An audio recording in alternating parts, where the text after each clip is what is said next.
It's hard to do a service in an hour, so I'm going to do my best here. Might be an hour 5, hour 10, hour 20, hour 30, hour 40. Might be our normal service time, an hour and 40 minutes. No, I'm going to do my best here. So this won't be a typical sermon, meaning it's not going to flow like a sermon. It's not going to feel like a sermon. I tried to structure this through if you and I were sitting down over coffee or having lunch or breakfast, your treat, and we were having a conversation about, hey, Jared, if there's anything that you'd like to share with me that you think might be important as I roll into a new year, what would you tell me to focus on? What would you tell me to lean into? Jared, is there any wisdom that you might share? And if I had some time to think about it, I might show up for that lunch or that coffee or that breakfast with these 4 things, okay? So I want to start with a verse, Isaiah 43, 18 through 19. Forget the former things, do not dwell on the past. See, I am doing a new thing. He may have been almost yelling that as he wrote it.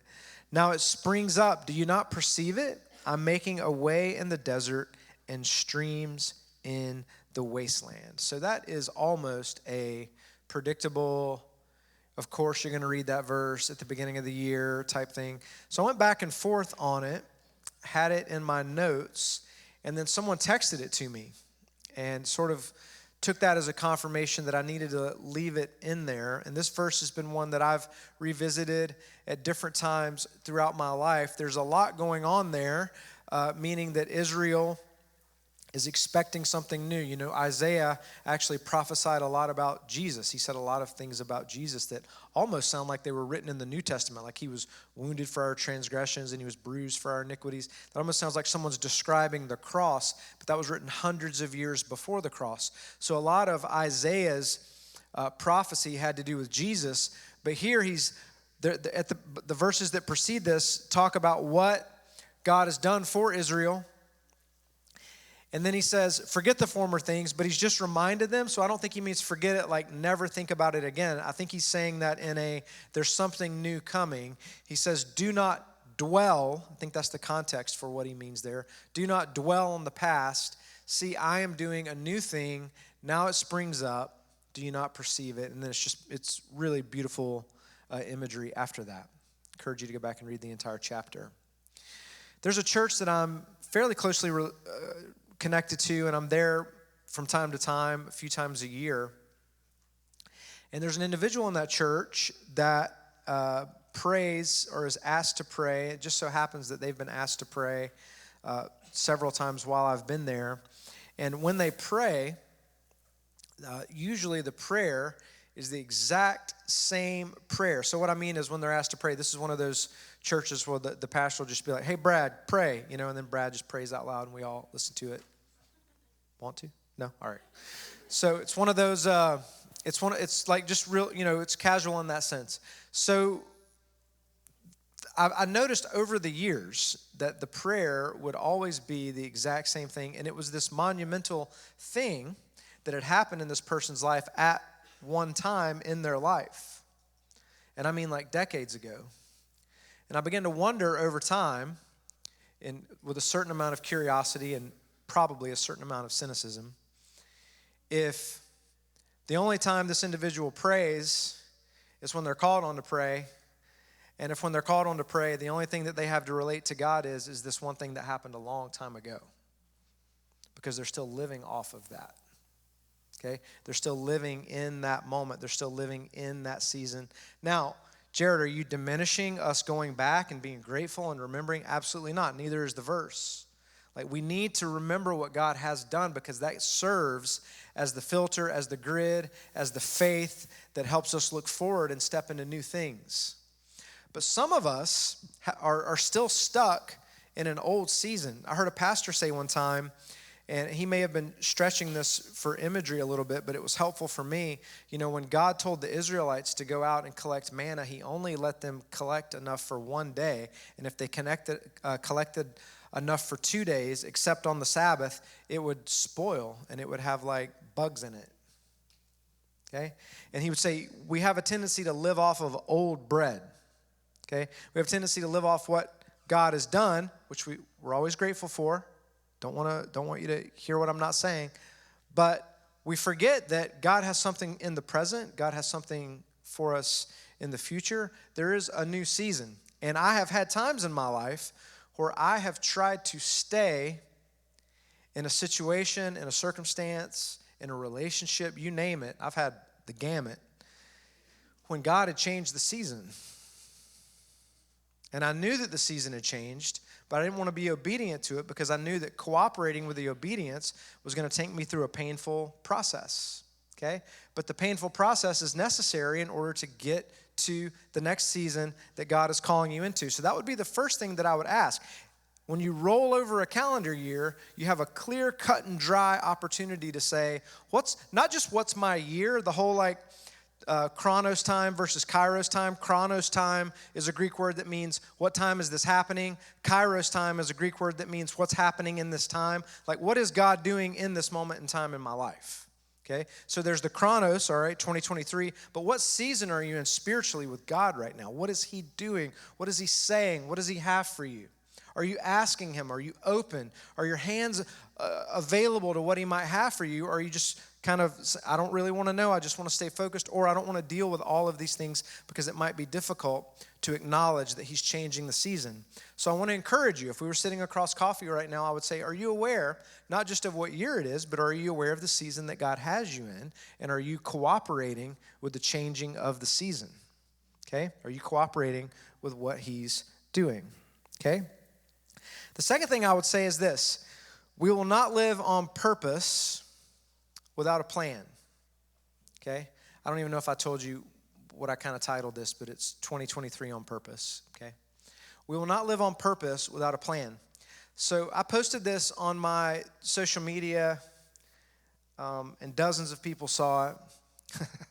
But this is a book that I would encourage you, even though the year's already started, I would encourage you to read this. It's called The Intentional Year.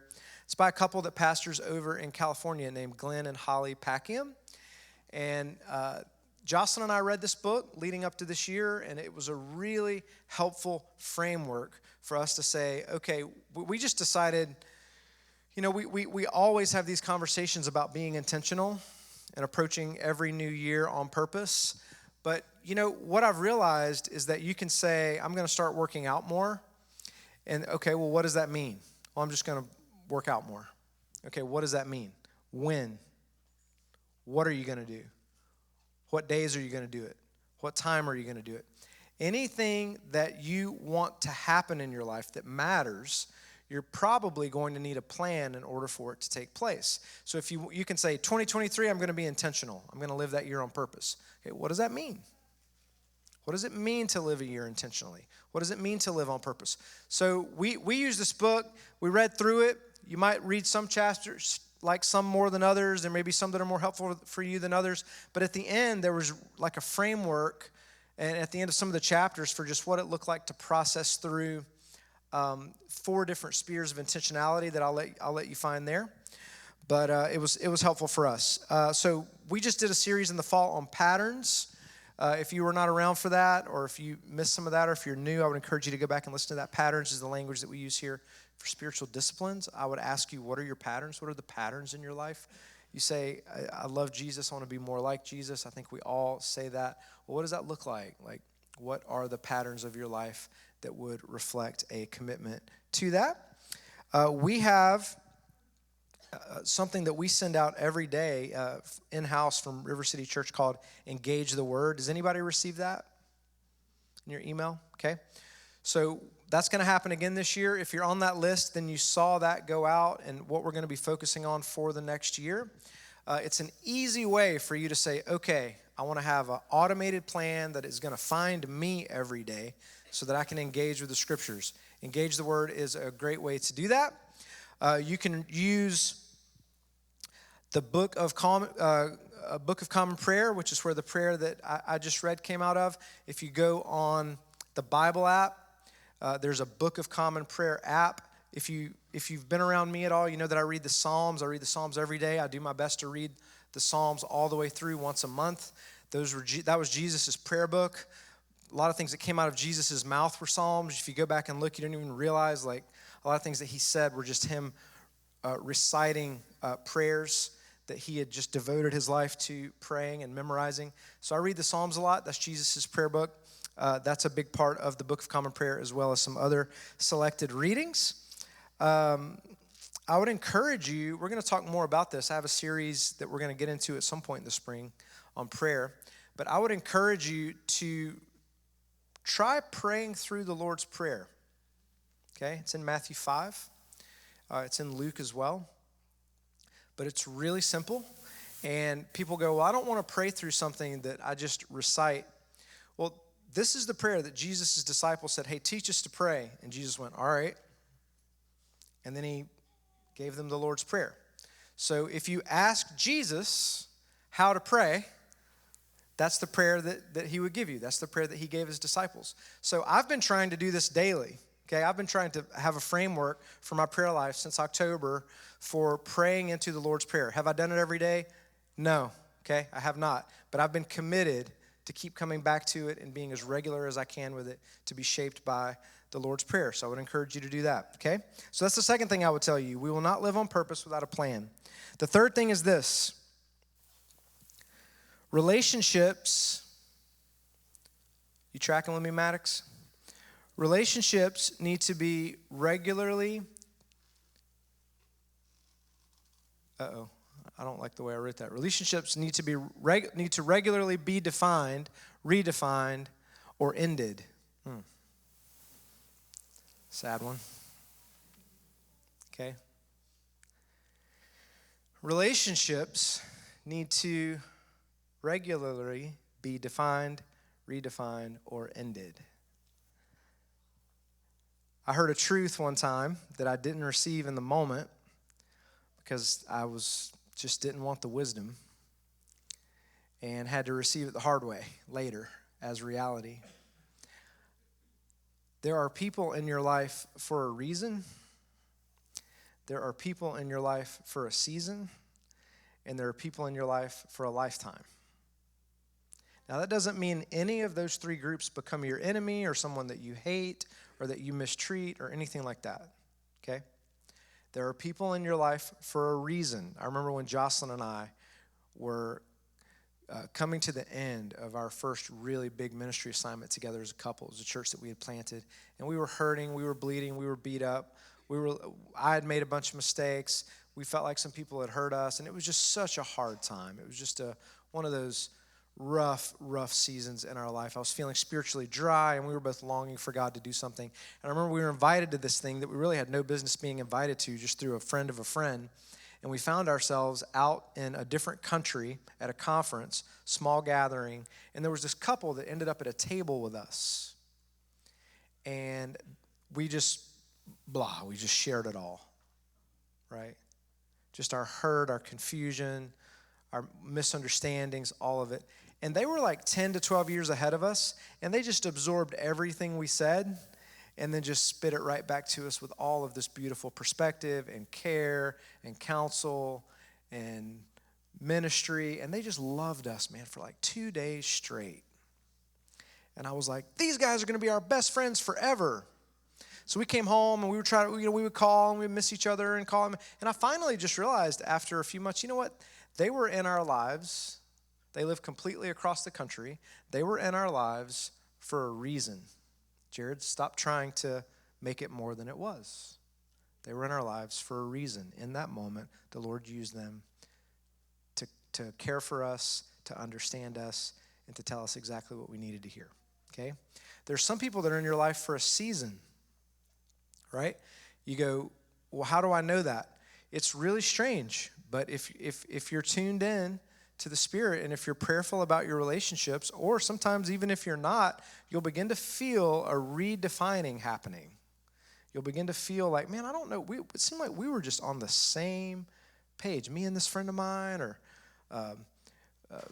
maybe one couple and another couple, someone that you were BFFs with during one season, and then all of a sudden it begins to just shift, and you go, what's happening, all right? As a parent, this can happen. Your relationship with your child begins to get redefined, begins to reshape what it means for you to parent your child as they get older.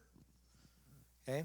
Maybe you go through a difficult season in your marriage and you find that there's a redefining of the way that you relate to each other. You're going to come out on a good side. You're going to come out in a good place. Your hope's still there. Your faith's still there. But you go through a season of redefining.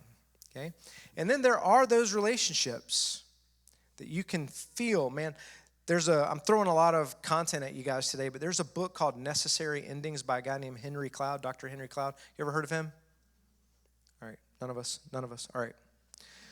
So there's a book called Necessary Endings. It's by a guy named Henry Cloud, and it's basically this whole perspective of pruning in every area of life and how we see things coming to an end sometimes as the worst possible thing, but actually those relationships that the Lord is trying to prune out of our life, we need to cooperate with, and we actually need to allow him to do that so that we can move forward. Proverbs 17:17 says this, "A friend loves at all times, and a brother is born for a time of adversity." Okay? I've said this recently, but the people in your life, and they may be really, really close to you, but the people in your life that are not for everything that God has for you, they're not for you flourishing, they're not for, it threatens them, or they don't like it, or they shut it down, or they cast doubt, or they do whatever, that's not a true friend, okay? A friend is someone that can be with you even if they disagree with you and still be for what God is doing, okay? They might not see everything the same way, but they're still for you, and they don't impose what they think on top of what God is doing based on their experience or their journey or their projection. And if they do, that I would tell you over coffee that they're crossing a boundary with you, okay? And that's just kind of a subheading to this one. Do the difficult work of establishing boundaries.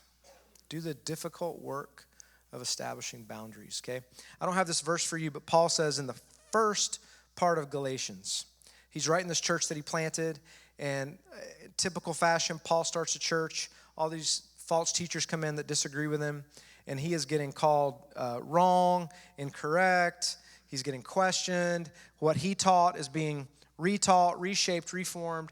And Paul writes them back and says, look, I'm about to tell you some hard things, but I can't fear you. If I feared man, I can't serve Jesus.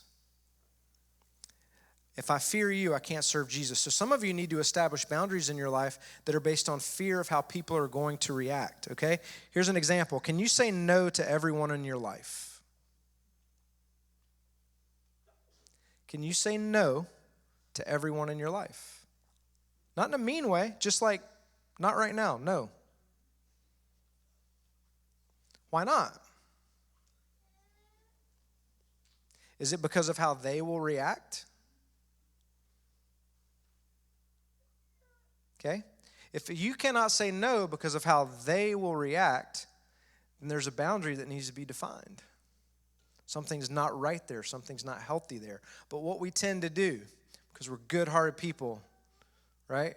We're well-meaning individuals, right? So what we tend to do is we carry that insecurity or that emotional unhealth for them, and we cater and we maneuver and we manage relationships instead of living freely. Because here's what's difficult.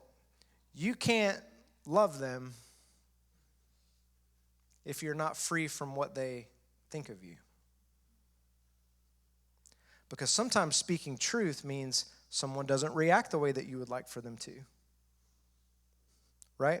So you can't give them what they truly need if you're catering to their insecurity or their fear or their issues.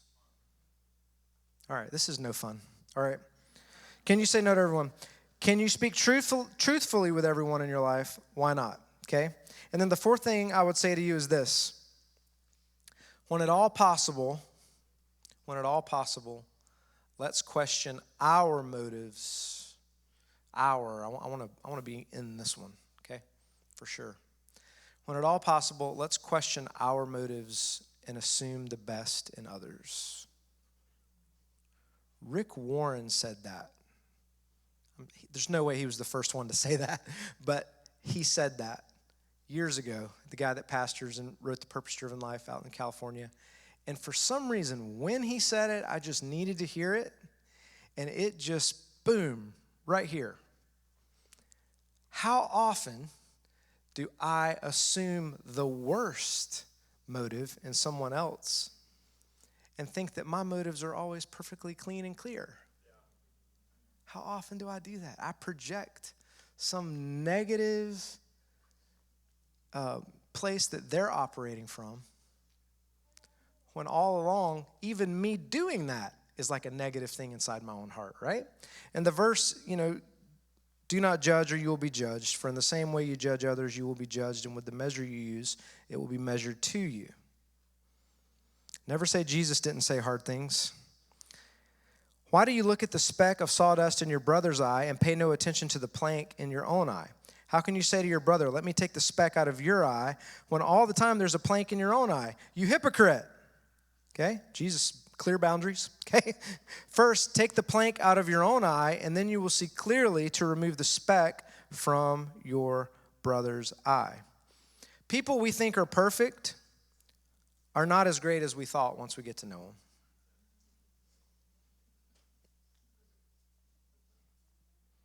People we think are terrible are usually not as bad as we thought once we get to know them. What's the common denominator there? Once we get to know them, listening, pressing in, engaging. So many people in this country hated individuals they will never meet over the last few years. Just hated them. You'd see things like, I hope they die so the country can heal. What?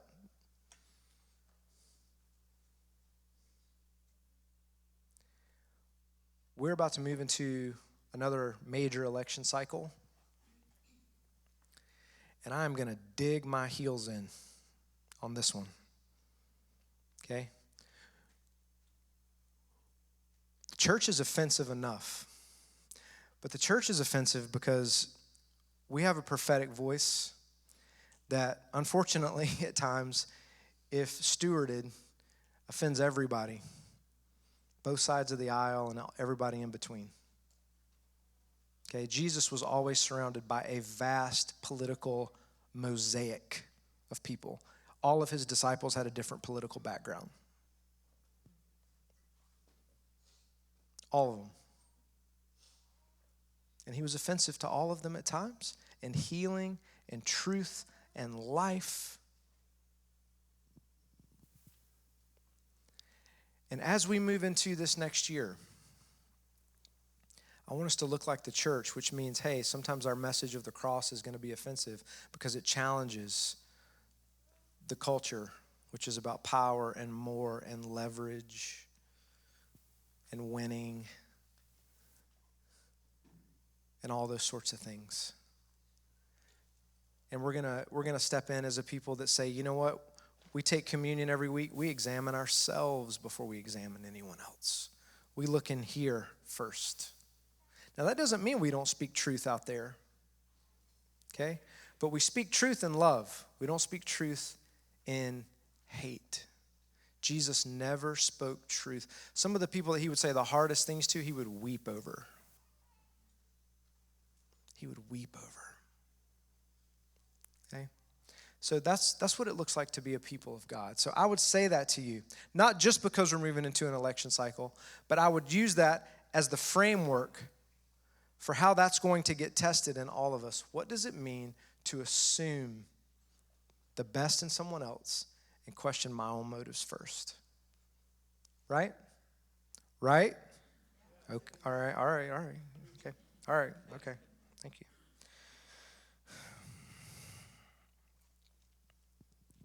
So I don't really have a safe landing for this one, but I want you to stand.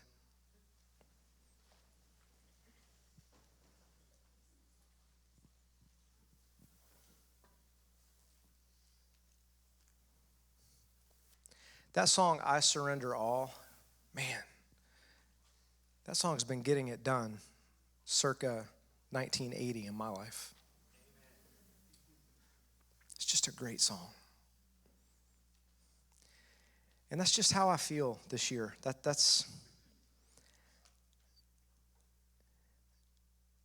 We are in a city filled with wandering sheep without a shepherd. We are in a city filled with wandering sheep without a shepherd. And I believe that Jesus would look over our city and weep. And I want to share his heart. I want to share his heart. So when I get excited about our church moving to a different place, I hope you believe me on this. It's not about moving to a new place. It's about an opportunity for us to engage with sheep that are wandering without a shepherd.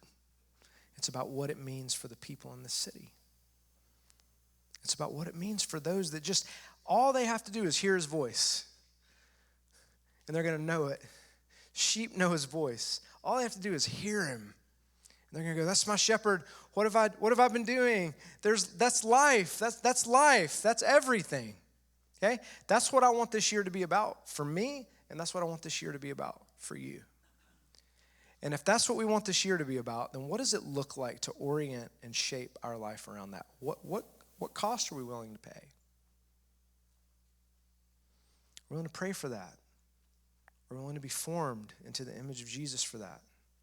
We're willing to ask God for his presence for that. What are we going to be committed to? What are we going to say yes to? What are we going to say no to? How are we going to be intentional this year? That's the question, okay? And I've been stirred to pray for many of you. And when I say that, I don't mean like, does he mean me?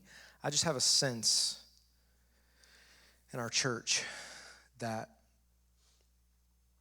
there, especially some of you that have been here for a while, that you need a new season. You need this new thing. You need something new. You need something fresh. You need something that only God can give. And there's all the beautiful stories of the history of RCC, and I'm still hearing them. I'll still hear a story and go, how's someone not told me that yet? Like, that's amazing. All the way back to how the church started in the last 3 years, even since we've been here. And you need to revisit that from time to time, but don't stay there. Revisit, but don't stay. God can have something new and fresh for you now. Some of you that have joined us over the last few years, God can have something new and fresh for you now. And I want that to be our call to prayer. If you need to go, you can go. The kids are fine. They've had pancakes with syrup. So you probably want to give them a few minutes anyway. My wife's back there. We'll see if she has feedback for this service going along. But I want to spend some time with giving you an opportunity to come forward and say, God, like, I'm just open. God, I don't have an expectation for what it looks like. It doesn't have to be this way, but I want everything that you have for me for the purpose of loving and serving others, for the purpose of someone else, okay? So if that's you, Tim, maybe you come up and just play through. You can do I Surrender All again. And I want to invite you, if we have any prayer ministers that are here, if you want to pray, you guys can come forward now. And then if you say, I want to receive prayer, it's something we do every week. You just come down, you stand here with your hands open like this, and you just say, God, what do you have? And someone's going to come by, put their hand on your shoulder, and pray over you. Maybe you just want to come down as an act of consecration for the year. Like, God, this is your year. I give this year to you. I'm open for everything that you have, okay?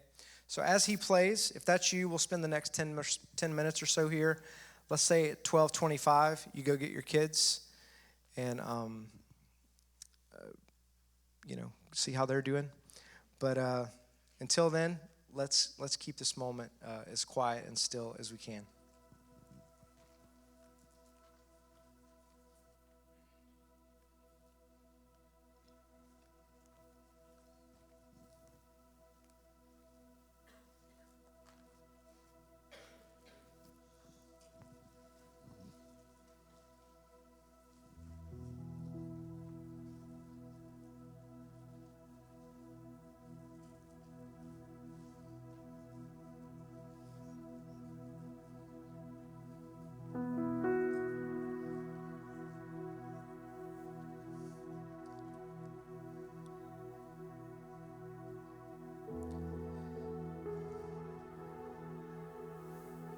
Lord Jesus, this is your year.